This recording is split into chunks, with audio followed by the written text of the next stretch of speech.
Hello, it's Dr. Cath here, and as we're moving into winter now, today we're going to be looking at ways of helping the winter wildlife at home and around your garden.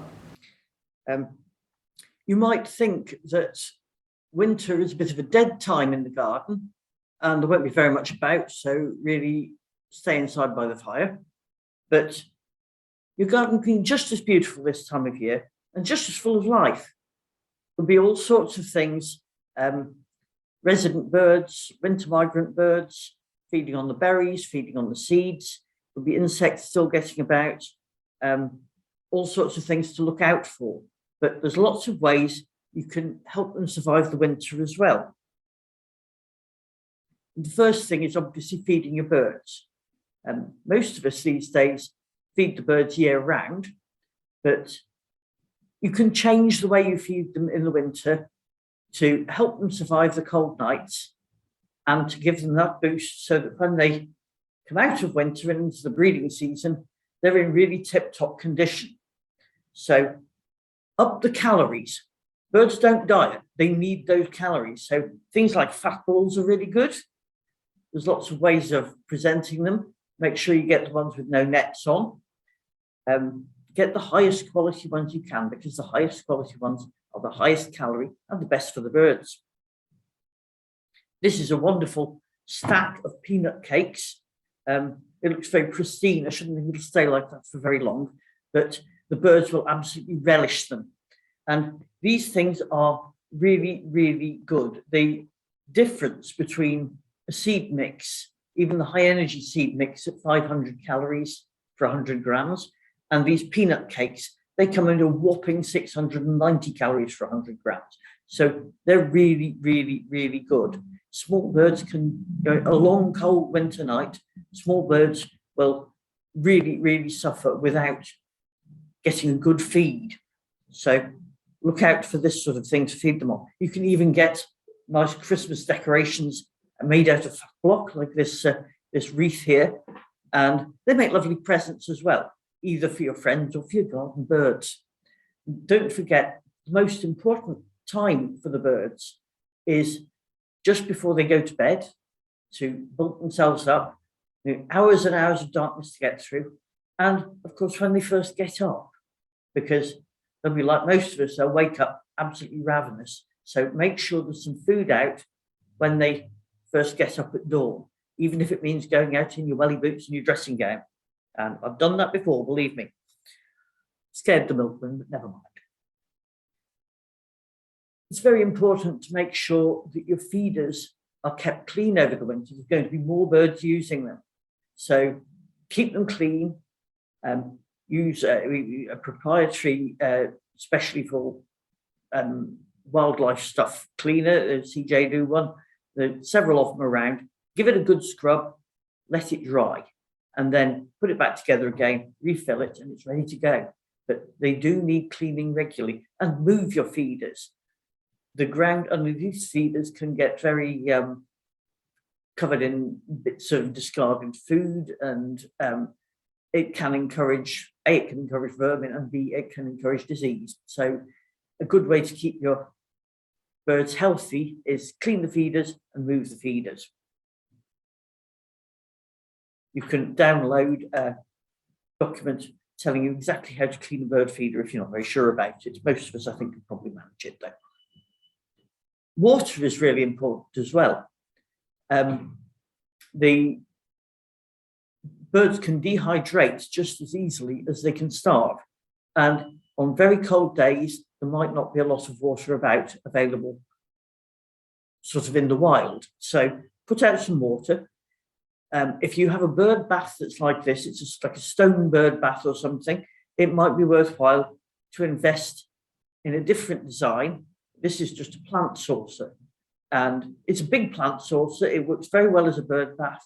And in the winter, if it freezes, all I have to do is turn it over, knock the ice out, then refill it. So it's all ready to go. You can end up with several days worth of sort of icy pucks sitting on your lawn, but the birds will really appreciate it. Places like America, where you have incredibly cold weather for long periods, they actually sell heated bird baths. I don't think we really need that here, but if you've got a heavy stone bird bath and it's easier to tip the ice out of something like this, just replace it for the winter months.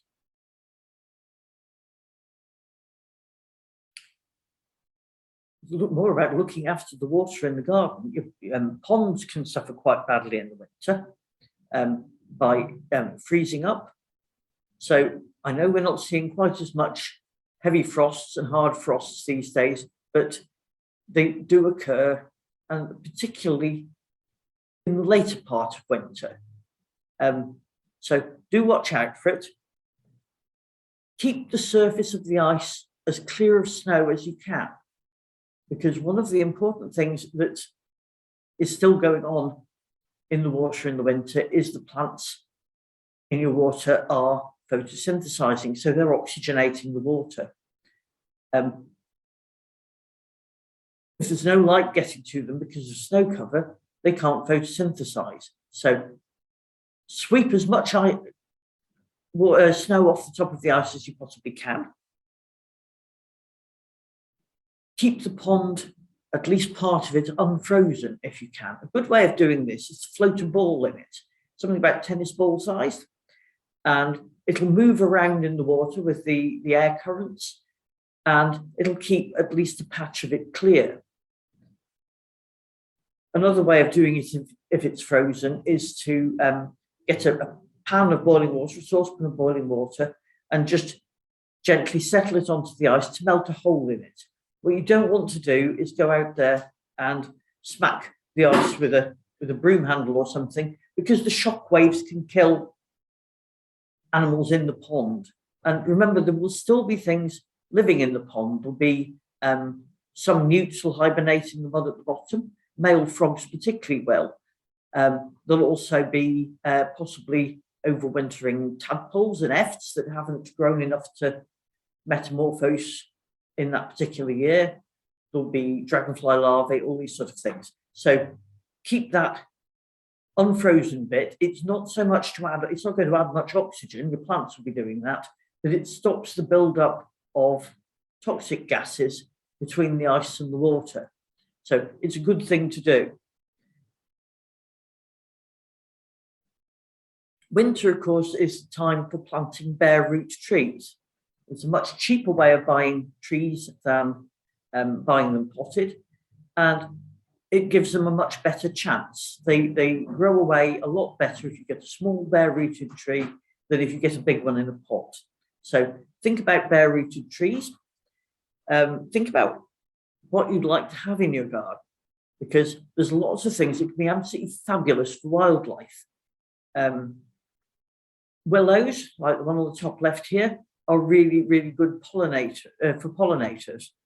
Absolutely, there's pussy willows are absolutely covered in pollen.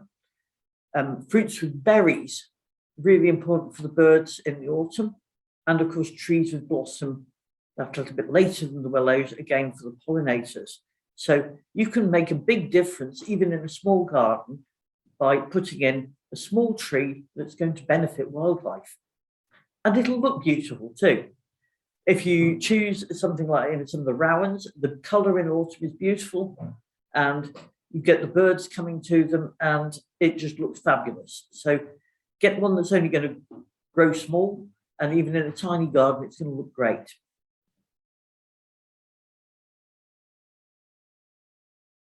There may well be butterflies hibernating in your home. It's mostly tortoiseshells that come into your house, and on particularly mild days, they might emerge from their hibernation behind the curtains or behind the pelmet and come out onto the windowsills. The other thing that happens is that maybe at Christmas you have guests to stay and you put the heating on in the spare room because you've been climate conscious and you've turned it off, and it warms the room up and out come the butterflies. So what can you do for them? Obviously, you can't open the window and let them out because it's cold. But if you give them a little saucer, a bottle top with a little sugar water in, they can have a drink from that, and it will give them a bit of a boost, and then they'll quietly go back to sleep again. The danger of them waking up too often in the winter is they're using up their supplies and might not be able to survive. So if you see one, the best thing to do for it is a little bit of sugar water. It's just hot water, about 3 parts water to 1 part sugar. Let it dissolve, let it cool, and pop it in something like a bottle top. Butterflies, of course, are really quite hardy things. So this shows this brimstone. Very few of them do hibernate as adults. Brimstones are one of them, small tortoiseshells and peacocks. And as the country's winter getting milder, red admirals also are beginning to hibernate here. They used to all migrate, but these other species, apart from the tortoiseshells, you mostly find in sheds or wood piles or in the top of the garage or somewhere. The tortoiseshells are the ones that will be in the home. Think about your bird boxes. It's a good thing at the end of the breeding season to clean them out, to check them over and to replace any that are a bit past their best, shall we say. So don't do it too late though. At this time of year is a good time to do it, because when you get to really cold nights, they'll be used by small birds as roosting places. So clean them out, put some hay in them, put them back up, put new ones up if you can, and you never know who might use them. You might get a wood mouse in there, but on the other hand, wrens particularly like to use the tit boxes, the ones with the hole, as communal roosts. The record is for 63 wrens in one nest box. So you never know who you might be helping. The wide variety of nest box types, this one with the hole is what the wrens will be looking for. But all these could offer shelter to small birds looking for somewhere to spend the night, out of the wind, out of the cold. Wrens can lose 10% of their body weight overnight without these sort of places to help them. Nectar sources are important. As winters are getting milder, we're getting more bees coming out during the winter. These are the bumblebees, buff-tailed bumblebees, white-tailed bumblebees, and we might well see them around the garden. Garden bumblebees in the southern counties of England are now actually active all winter. So they're not, the colony is not dying off, they're actually out and about all winter. So make sure there's some nectar available for them. Ivy is a fabulous plant for it. It flowers very, very late, and it'll be absolutely covered in bees and hoverflies and things like red admirals getting ready to hibernate. And of course, the berries are there in the spring. So ivy is brilliant. Sorry, lost that there. A few slides gone wrong. Christmas rose, hellebore, is a lovely one for the bees. Make sure you get the single flowered ones. The double flower ones, of course, are no good for bees at all. They can't reach the pollen, but the single flower ones are great. Things like the winter aconite can be out really very early in January, and snowdrops, of course. So plenty of flowers you can plant in your garden to provide something for those pollinators that will find that if they do emerge, there's not very much about for them. So make sure there's something there.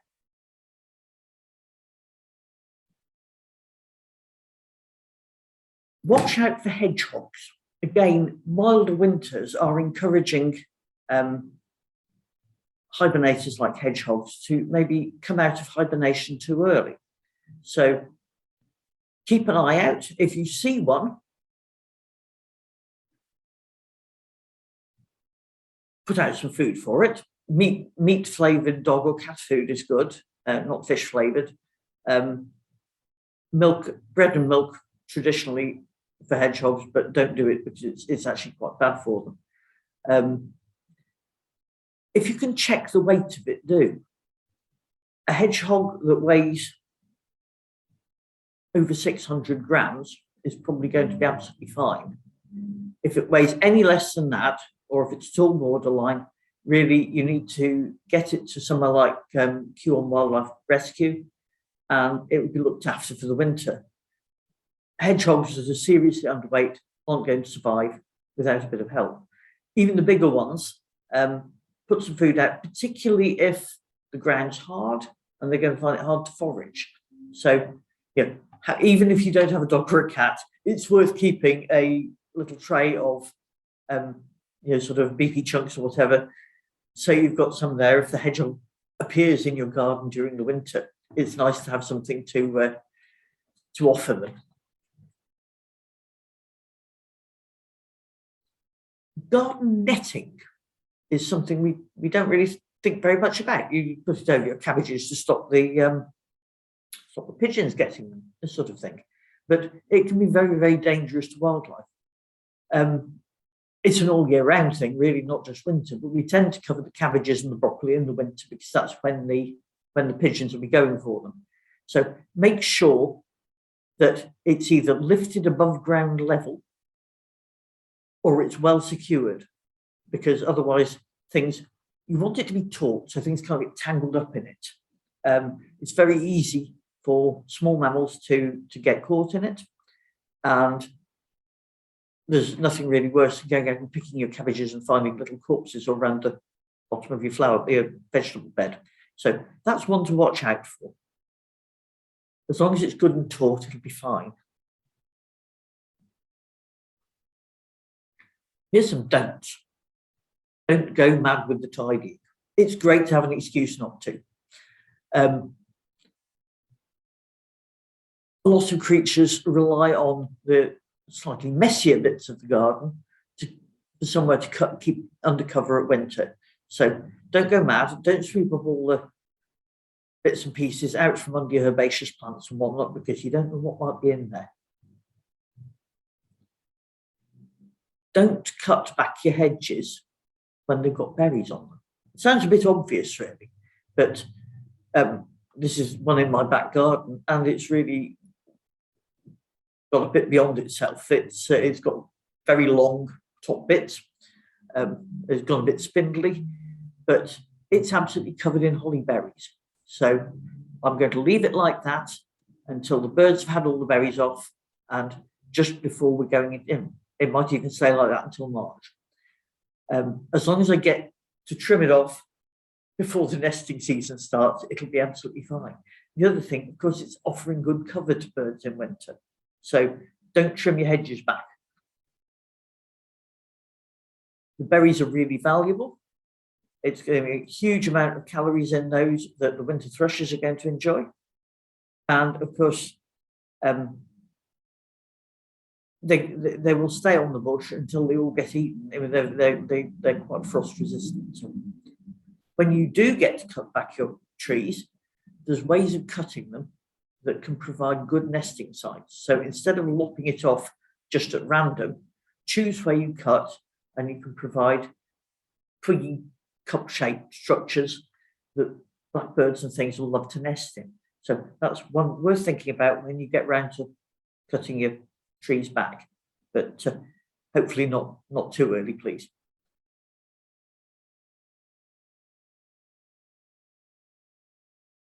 Like I was saying earlier, ivy is fabulous for the flowers, for the nectar, but it's also really good shelter. So don't scratch it all off your walls. It doesn't really do much damage unless it starts getting into the guttering or the window frames. It's not going to eat into the brickwork or anything. It's a question of degree. I mean, a small amount is absolutely brilliant, and let it get big enough to flower. I think perhaps this one seems to be heading in through the window, so it might be time to have a little trim there. It's great for things to hide behind. It's like good shelter. I know mine at home ends up with a lot of snails hiding behind it. You might not want your garden full of snails, but one of the good things is a certain number of them do perish over the winter. And in the springtime, I find a lot of snail shells lying about underneath where the ivy is. And that's just at the right time of year that the breeding birds are needing a bit of a boost in calcium, and you'll see them picking at the snail shells.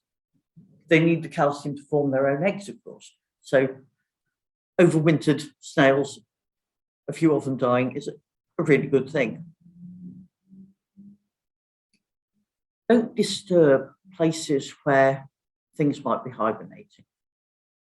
Again, it sounds a bit obvious, but things like your compost heap, absolutely valuable for reptiles and amphibians. You could have grass snakes hibernating in there, frogs, toads, all sorts of things.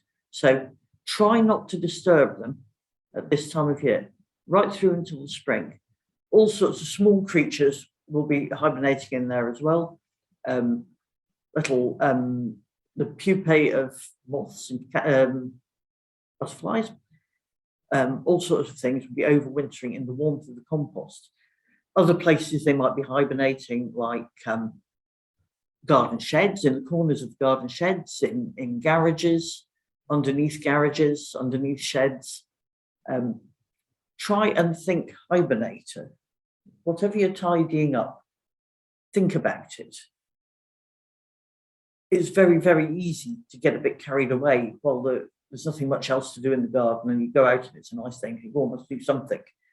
And then you pick up a slab or move something and you discover you've got a newt under it or a toad under it. And you want to keep these things sheltered. You want them to be alive, to come into the spring and to be a glorious thing in your garden again. So do be careful of anywhere that might provide hibernating sites. Keep your compost heap lovely and messy. This is a corner of my garden. It's absolutely fabulous because it's got the compost heap, and it's the strange ivy-covered mound next to it is actually an outdoor toilet, which has been completely invaded by ivy, and it's full of hibernating things. It's absolutely brilliant, and I won't be going anywhere near it until the weather is warm again in the spring. In your sheds and things, you'll find things like these red admirals, peacocks, moths hibernating up in the roofs and up in the corners. Wonderful thing to see. And they're, of course, the ones that are going to come out in the springtime and be the first butterfly we see, and they're going to lift your spirits then. So do protect them.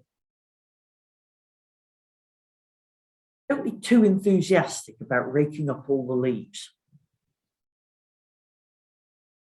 Okay, you might want to take them off the lawn, but if you do, you can stack them up under a hedge or under some shrubs or something, and they'll make wonderful cover for hiding creatures.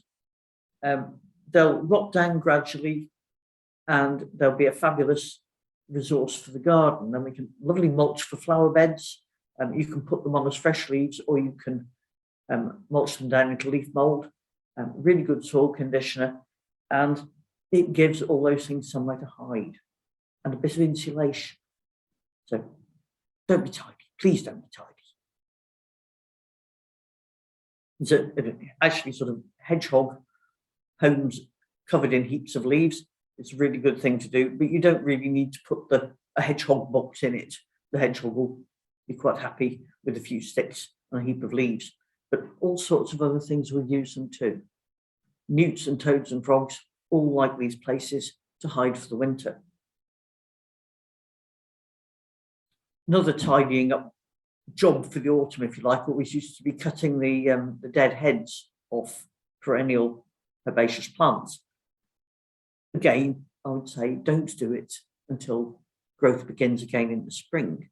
These seed heads and stems are really good for hibernating insects. So things like ladybirds and lacewings that are going to be your allies in the garden next summer. They're going to be the ones that are eating all the aphids and things, are overwintering in these seed heads and stems. So you don't want to cut them off before the insects are finished with them. So please leave them be until the growing season starts again.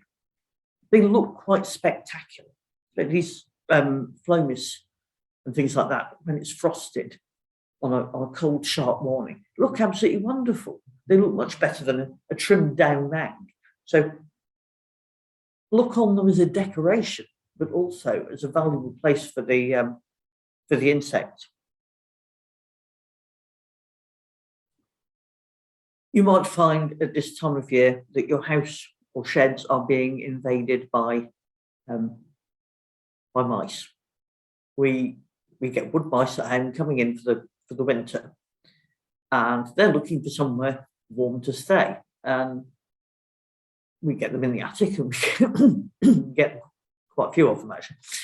But I'm not too worried about them. They're perfectly okay. If you don't want to have mice in your house, please don't poison them. Rat bait and mouse bait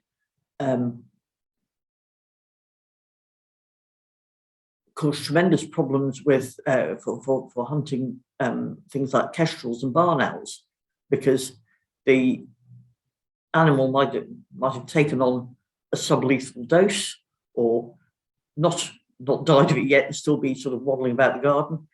And if it's taken by one of these predatorial birds, it can have severe impact. Once they've eaten 3 or 4 of them, that's a lethal dose for an owl, if you like, in 4 or 5 mice. So don't poison them, whatever you do. You can get live catch traps if you want to do it humanely and take them and put them somewhere else. See, they're quite lovely, really. Try not to disturb birds after they've gone to roost. I mean, few of us I know will be actually running around our gardens in the pitch dark, but once birds like these little long-tailed tits have got themselves into a comfortable place to roost, long-tailed tits habitually sort of gang together to keep their body temperatures up. The ones in the middle got so nice and warm with long-tailed tits on either side, but they move around in the night so that the ones on the outside get a go on the inside. But if you disturb them and they have to find a new roost and they have to fly about, of course, they've used up all that energy that they could have used keeping themselves warm in the winter. So try not to disturb them after nightfall.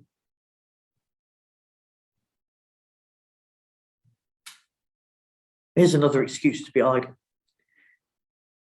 Please try not to do too much digging at this time of year, because you're disturbing things that are hibernating. Things like this wonderful, this is a death's head hawkmoth pupa. They pupate underground and they get themselves down into the soil as caterpillars, and then they turn into these wonderful glossy brown, quite large chrysalids, pupae, and they'll emerge from that as a fabulous moth in the springtime. So if you start digging, you could disturb all these creatures that are overwintering. In insects, it's called diapause. They between growth stages, and they'll be deep in the soil or just under the leaf litter, according to the species, and it's very, very easy to disturb them. If you do have to do a bit of digging for some reason, and you find some, please treat them gently and put them back under the earth. They're going to be there in the springtime then to add glory to your garden. If we get rid of them, they won't be. Usual thing with bonfires, it's not just bonfire night. If you have a fire pile, don't just set fire to it willy-nilly. It's best to move the whole pile if you can.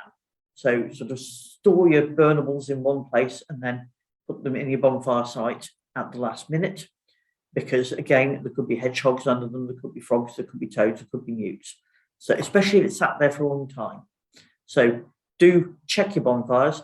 If you can't move one, get some long poles, shove them under it and lift it carefully and have a really good look that there's nothing under there that you're going to roast inadvertently. You want a bonfire, not a barbecue.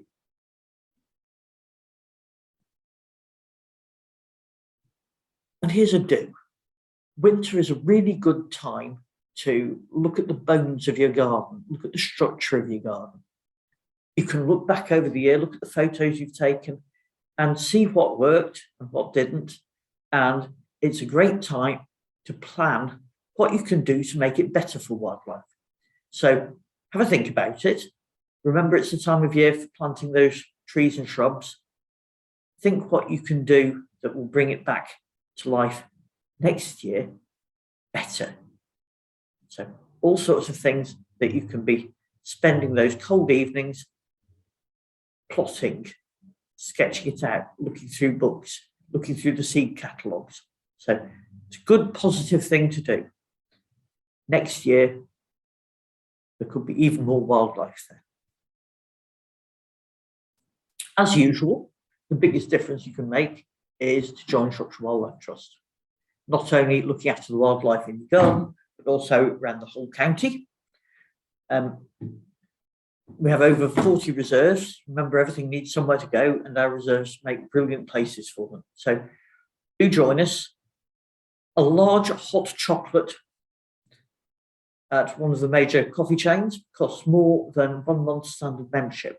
A standard hot chocolate and muffin at the same large coffee chain is more than 1 month's family membership. So have a think about it.